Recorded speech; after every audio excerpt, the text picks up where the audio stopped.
And just to finalize this week's podcast and this week's busy week of recording, we can't go without talking about the Carabao Cup final without speaking to our favorite Newcastle fan from Pride Night Counter Attack from the Football Day podcast. It's Football Day podcast.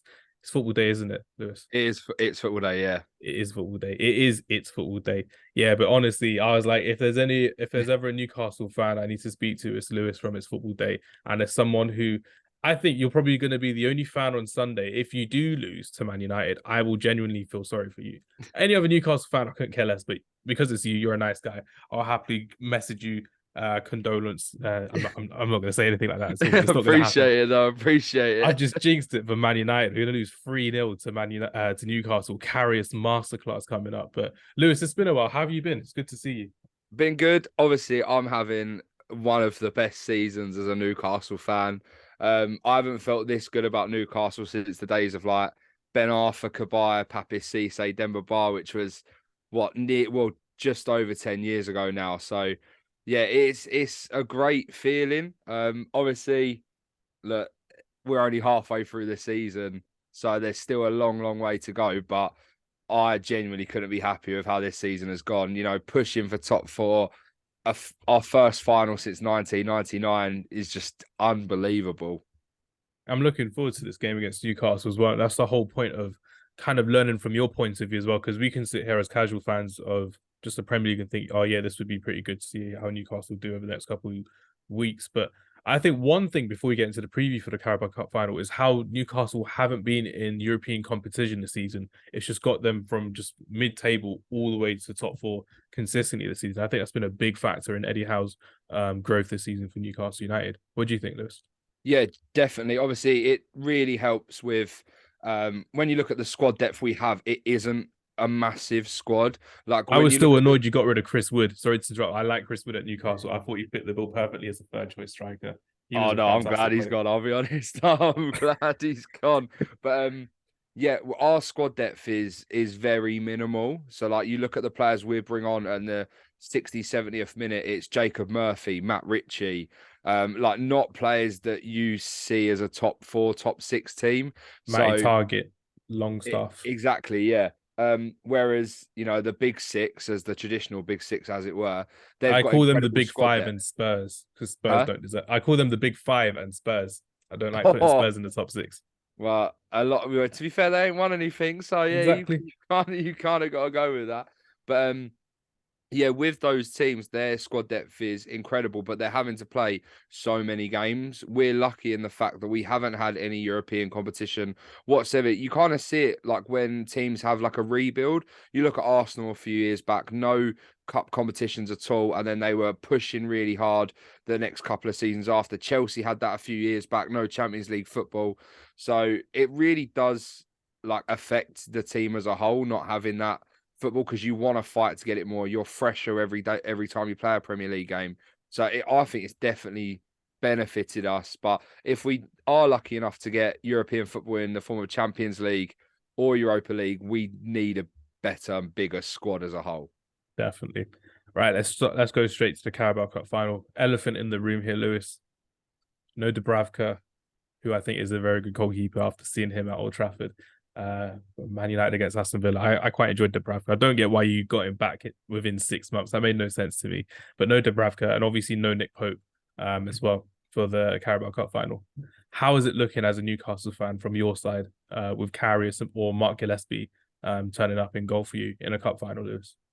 The But again, the second first I what first final since 1999 as well. I know, and Pope has played every single game of the cup. So, like, when you have a cup competition, normally you would play like your second string keeper, but Pope has played every game. And yeah, it's really a bitter pill to swallow because he's been fantastic all season. And the one mistake he makes is the game before a big final. So, it's absolutely devastating. To then not have Martin Dubravka for, you know, the fact he's cup tied, he's such an incredible shot stopper. And knowing that we've got Karius, whose last time in a final was that dreaded Champions League final where he got concussion, Gareth Bale's 40-yard screamer and overhead kick triumph Real Madrid to the Champions League. However, on the It's Football Day podcast, we love a bit of story. We love a bit of context. and it's Karius' redemption arc incoming. I swear down. Roy of the Rovers vibes, I would say as well. It's literally just coming out of nowhere, coming out of the football wilderness to come back into a cup final, Wembley, 80,000 people, and you're just kind of there like first shot on goal, Marcus Rashford, Carriage sips it over the bar, gets the form going, gets the crowd going for Newcastle. It could build from there as well. That's all goalkeepers need sometimes, just a bit of confidence, bit of reassurance from the back as well. And your defense this season, we've spoken about it a lot this season, and we've praised Newcastle a lot with how well your defense has been consistently all season long. Hasn't been that great since the World Cup, I would say. So it's been a bit topsy-turvy, but before the World Cup, one of the best defenses I've seen in the Premier League for a long time as well. Trippier, Fabian Schär, who you and I both said when we first spoke, I think 2 years ago now, on our podcast, he's a quality defender. Yeah. And now he's getting his flowers for being in such a great back four, being next to Sven Botman, Dan Burn at left back as well. But how does it feel with your defense? You should be confident in that defense, I would say. But what are you feeling about that defense? Yeah, I'm extremely confident. Look, Man United have some fantastic players. Rashford is firing on all cylinders. Weghorst holds the ball up really well. Sancho's coming into a bit of form as well. So as a whole, your forward like 3-4 do frighten me. However, I look at the form we've had this season. We shut you out the first time round in a 0-0 draw. Yes, we were defending for our lives at times, but that's what we can do. We'll put our bodies on the line. Dan Burn is an absolute revelation. When we signed him from Brighton, look, I was happy because he plays well for Brighton, but at the same time, it was a local lad, so I was like, yeah, buzzing. We've got that real Geordie feel about the team, and like we're really like Sean Longstaff, Matty Longstaff, all players like that. Now Dan Burn, but I thought quality-wise, I wasn't expecting him to do much. Yeah, he's been absolutely phenomenal. We obviously come in at centre back to start with because we didn't have Sven Botman. Eddie Howe is incredible at making, not average players, but players with good quality better. You look at the likes of Joel Linton, Sean Longstaff, Fabian Schär. They are good quality ballers, but he is just heightening every talent that they have. And yeah, Sven Botman, genuinely, he could be at a top. Well, he is at a top 16, but he could be at the traditional top 5 and Spurs team, as you would say. Easily, he could be in a Champions League team right now. And I mean, he was in the form of Lille. So genuinely fantastic acquisition, in my opinion. Other than Haaland, one of the signings of the season, the best signing of the season. I reckon if you got top 4, it will be signing of the season, in my opinion, as well, because Haaland was expected at Manchester City to be a revelation, but Sven Botman as well, coming into the Premier League like that, like he has done unbelievable centre back as well. Such composure for a young man, and we've said previously as well, our listeners are probably fed up of us. We know that being a left-footed centre back who can play out from the back is in fashion now. It's on vogue, but it's one of those things that you can't not talk about, because that's what football was going through now, as well as going through that traditional change of, if you're a good centre back and you just blast it to Rosette all the time, yeah, it's good, but it's not top Premier League quality anymore as well. You need better quality to improve in your defense, not just in your attack as well, but with ball playing defenders like Sven Botman as well, which I think is an absolutely fantastic player to watch and to appreciate as well.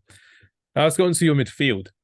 So obviously another player who's had a fantastic season. We are going to talk about Miguel Almiron in a bit, but I want to talk about Joe Willock personally. I think he's been one of the players where, when he went on loan, I think it was last season, to Newcastle United as well, I thought he was like, oh yeah, it's going to be good to see him go back to Arsenal and kind of just carry on with his form that he got at Newcastle. But Newcastle bought him permanently as well. They were looking at probably building around him and Bruno Guimaraes, who will be back for the final as well.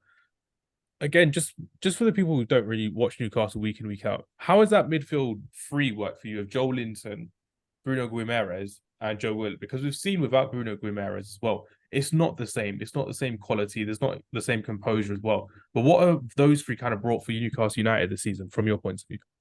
Well, it's actually a tough one, because you mentioned Joe Willock there, but he actually plays on the left for us, like as a left wing. Yeah. So you'll have Joel Linton, so Bruno in the 6, so just behind the 2 pressing midfielders. Yeah. Then you have Joel Linton and Sean Longstaff as our box-to-box midfielders almost. And then Joe Willock plays on the left wing, but unfortunately he's actually injured, so he's probably not. Yeah, he's not going to feature in the final. And it is a shame, because that kind of midfield 3 and then Miggy and Joe on the left has genuinely been brilliant. Like, But you look at the results we're getting. Bruno is such a good ball playing midfielder. He's not scared to get in a tackle, which ultimately got him a red card in the semis. But he's not scared to put a foot in. Joel Linton will do everything to run back and work hard for the team. And Sean Longstaff plays for that badge every single time he plays. He is the highest distance covered every game we have. I think he runs about average 17k a game, which is ridiculous. Constantly back and forth. His finishing was questionable, but now I have no qualms with that after 2 goals in the semi-final. If he can do that every day of the week, I'd be absolutely buzzing. He could do it on Sunday. Yeah, hopefully. Well, Matty Longstaff got the goal against Man United in the 1-0 win. Maybe Sean Longstaff's time to win the cup for us. Because there was a time when Man United actually wanted to get Sean Longstaff as well, and they were quoted for like 30 million to 40 million. Is when Ole Gunnar Solskjaer was manager, and everyone was like, "What does he see in the boy?" And now we're seeing what Ole Gunnar Solskjaer saw from Sean Longstaff as well. It's just a quality story, I would say, from Sean Longstaff as well in terms of what he's done for Newcastle United. He could have been one of those players that's kind of not thrown his toys out the pram with this new money, with the new ownership coming in as well. He's kind of stood up to it. And Eddie Howe is, just like you said as well, for him and Joel Linton as well, gone from having like average players into much better players and consistent players as well, which I think is fantastic. And especially with Joel Linton as well, when Eddie Howe came in last season, changed him to a midfielder, an attacking midfielder. Never knew how you get a second lease of life out of Joel Linton like that, but he did, which was amazing to see. Yeah, really has. Like it's a whole new player. And with Longstaff as well, he was nearly out the door. Like when Man United wanted to sign him, it was about 2019 to 2020. And then obviously the lockdown happened. We had Steve Bruce, our manager, and he fell out of favour. Like he didn't play Sean Longstaff, and he was nearly out the door. And he actually said in an interview today, funnily enough, Sean Longstaff, about how Eddie Howe called him as soon as he was the manager and said, "You are going to be like a driving force of my team. I want you to be in the team." And he's really like had a massive resurgence in his career because of that. And he's made him fall in love with football again, fall in love with Newcastle again. And well, look, it's paying dividends. He's in a Carabao Cup final, starting midfielder every week, man of the match awards. I think he's had about 3 or 4 this year, this season alone. It genuinely is incredible. And I can't wait to see what happens with him in the final, because, him up against Casemiro and that whole midfield, Casemiro, Bruno, I think it's just going to be such a good battle. Potential England call-up for Sean Longstaff?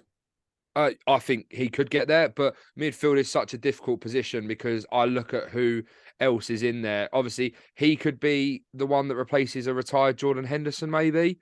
If Jordan Henderson retires, it's exactly what Sean Longstaff kind of plays, that back and forth. But does he get in ahead of players like Declan Rice? Definitely not. Jude Bellingham, no. And then Calvin Phillips, I still think is a great player. It's not getting game time at Man City. Exactly, yeah. I think with that's what Longstaff has an edge over. He does get a lot of game time in a team that's doing phenomenal as well. And Calvin Phillips isn't getting that. So yeah, for me, he's behind Rice and Bellingham, but he could definitely be in that squad. I have no reason as to why he couldn't be. Definitely, absolutely as well. And let's talk about your attack now as well.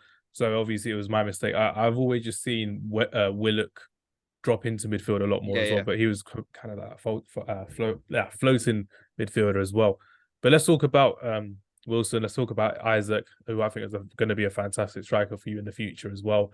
And obviously Miguel Almiron as well. So you've got quite a few different attackers on there as well. Alex Maximan, who probably was your main man for a season or two before the Eddie Howe revelation came along and the new Arab money came in as well. Now has got a lot more support, but it means that Alan Saint-Maximin isn't the main man anymore, and you've got such a balanced team now as well, because he can come off the bench, he can come on and impact the game differently as well.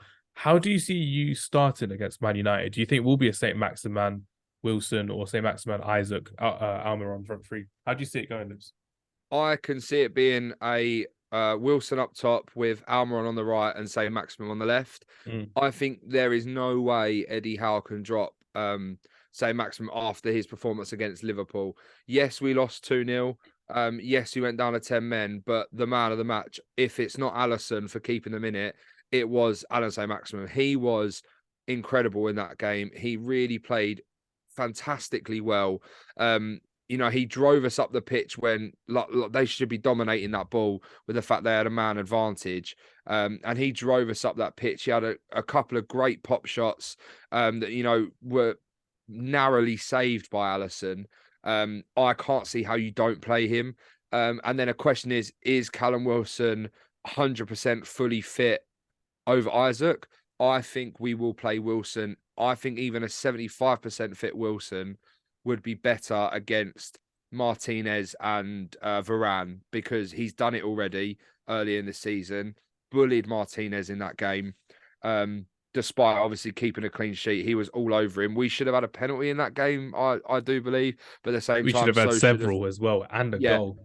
Yeah, so should have Man United. So I think we'll go Wilson. However, having Alexander Isak off the bench is, I'm really excited for that. I think him, if I was to have Alexander Maximum or Isak coming off the bench, I'd be very, very happy. I'm more scared of Wilson than I am of Alexander Isak, because I think Alexander is probably 2 seasons away from being the main man at Newcastle United, and even the main man for Sweden as well in the national side. But Callum Wilson has been there, done that. I think with his story as well, coming all the way from lower league football, going in, for Bournemouth as well, all the way up to Newcastle, potentially playing Champions League football, and obviously getting to the World Cup with England as well. It is a story where, annoyingly, you don't hear it enough, because there's other players that have done more than Callum Wilson in a way, but it's still a big story for what he's done in his career as well. So it's going to be good to see how Callum Wilson does in his first Carabao Cup final for Newcastle United. Right, just to end the podcast as well, Lewis, what's your score prediction, and what's your main prediction for the tactical battles as well? Are there going to be any key battles you think you should watch out for on the weekend, or do you think it's going to be a straight shootout between the two? I think Rashford up against Trippier will be a very, very good battle. My only concern is that Trippier is not the fastest of players.